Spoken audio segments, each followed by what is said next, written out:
Welcome to Cooking for Cancer and Chronic Disease. My name is Angela Zaccanini, registered dietitian. And I'm Julia, also registered dietitian here at Hillman Cancer Center. Today we're going to talk to you about food safety and the core 4 messages related to food safety. So we're not going to be doing any cooking today, Right. but you are going to learn a lot. So there's core 4 messages that are related to food safety, and the first being clean. So that means cleaning your hands, for one thing. For sure. Definitely don't want to start with dirty hands. That's a great way to contaminate your food. Exactly. And it's a way to present or avoid infection. For sure. It's like the number one way to avoid getting sick over the... Exactly. And it's quick and easy. 20 seconds, 30 seconds. 20 seconds. Soap, warm water, it's all it takes to have a good, basis for starting whatever cooking you might do. Right.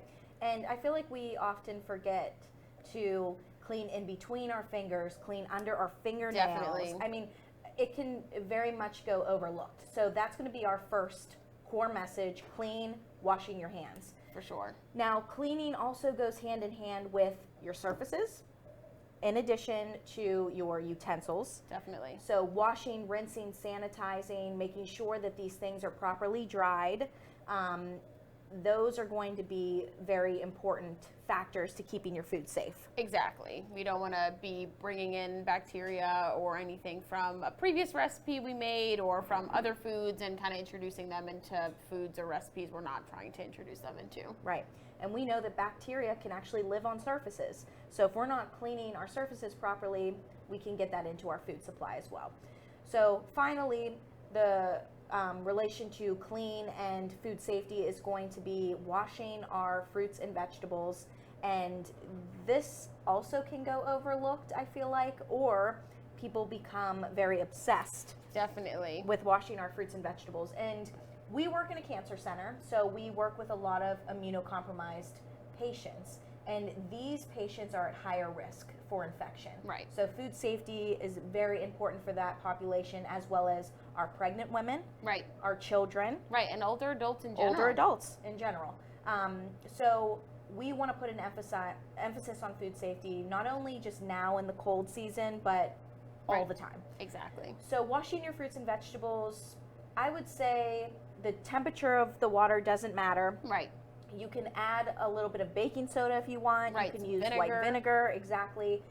They even have those fruit and vegetable sprays, but to me it's unnecessary. Right. Kind of paying for maybe Spending something a little bit you of money. already have in your pantry, which might be some white vinegar. Exactly. So we also want to mention that things that have skins that you don't necessarily eat the skin, for example, banana, avocado, those also should be washed. Exactly. Especially, if you're cutting something like an avocado, the knife is touching the outside skin and bringing whatever bacteria or maybe like dirt, whatever it might be on the outside, into the inside of the avocado, which you're going to be eating. So exactly. That's why we always encourage washing, even if we're not eating the skin of the fruit, because we're still kind of introducing whatever's on the skin inside. Yes. And I will say for my immunocompromised patients, if you think you don't or shouldn't eat fruits and vegetables because of the food safety risk, that's not necessarily the case. We recommend well-washed fruits and vegetables to avoid that risk. For sure. And the thing is, you're not necessarily going to get an infection. It's there's a risk. And we're just trying to minimize that risk. And exactly. we should do that all the time. All the time. Everyone should be doing this, washing fruits and vegetables, because why increase our chances of getting sick? We might as well wash things and keep things clean. Very good. Thank you. All right, number 2 is going to be separate. Separate. Separate. Sure, spell the same. So this is related to, one, how we're preparing our foods and what we're using to prepare our foods. So we really want to avoid cross-contaminating. Exactly. So my tip for this is to use different color-coded cutting boards for certain foods. So for example, red cutting board for your chicken and poultry. Right. Green cutting board for your fruits and vegetables or your ready-to-eat foods. And then you have a white cutting board for your cooked foods. Right. So you never want to use the same cutting board for the poultry and or the fruits and vegetables, or the raw poultry that you just cooked. You don't want to put the cooked poultry back on the cutting board that was on with the raw. Exactly, because that's going to have those bacteria or, whatever it might be that was on those raw food, that we're trying to cook out or we're trying to, we want to minimize that risk, so we're not going to put it back on the dirty cutting board.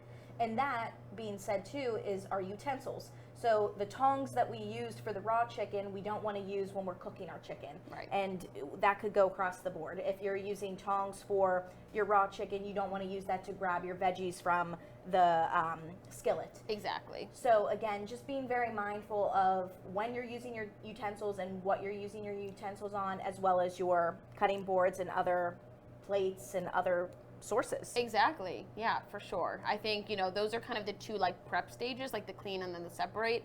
And then we get into the cooking of foods. And of course, there's a lot of safety precautions we want to take when we're cooking food to make sure that we're cooking things to the proper temperature. And we're going to talk a little bit about what that might look like now. So when we cook foods, of course, when we talk about poultry or seafood or beef, there's going to be different, minimal internal temperatures that we're looking for. So when we're talking about beef, pork, veal, lamb, we want to cook to a minimum of 145 degrees, and also we want to rest that for 3 minutes. That helps, and we can talk a little bit about that, but when we let our meat rest after cooking, the temperature does tend to increase a little bit. So for beef, pork, veal, lamb, again, 145, a 3-minute rest.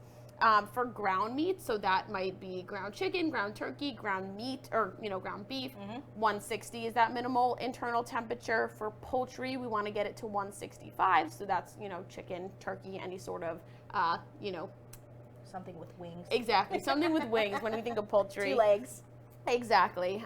For eggs, interestingly enough, I think a lot of people wouldn't think about eggs like having that minimum internal temperature, but 160 is where we want to get eggs to, just to kind of, again, minimize that, risk of any sort of foodborne illness.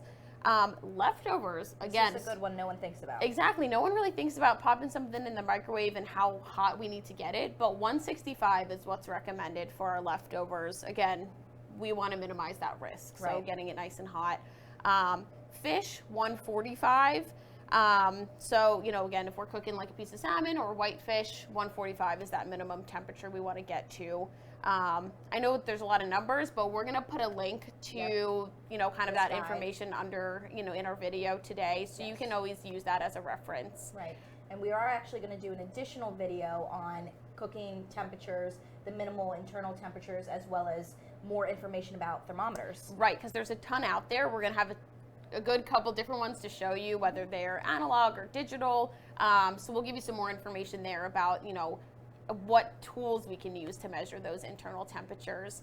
And then the last kind of principle that we want to talk about when it comes to food safety is chilling. Yes. So that kind of comes after that cook stage. So after everything's cooked, we of course want to get things in the fridge within 4 hours. I think ideally maybe closer to 2 hours might be better if we're able to. But that's just to keep foods out of what we call that temperature danger zone. So between the temperatures of 40 degrees and 140 degrees, that's kind of the temperatures that promote bacterial growth. So we want to do what we can to, either keep things hot when they're supposed to be hot, or cool them down when they need to be, put in the fridge and, stored for leftovers. And then, like I mentioned before, when we reheat those leftovers, 165 is where we want to get those leftovers to. Right.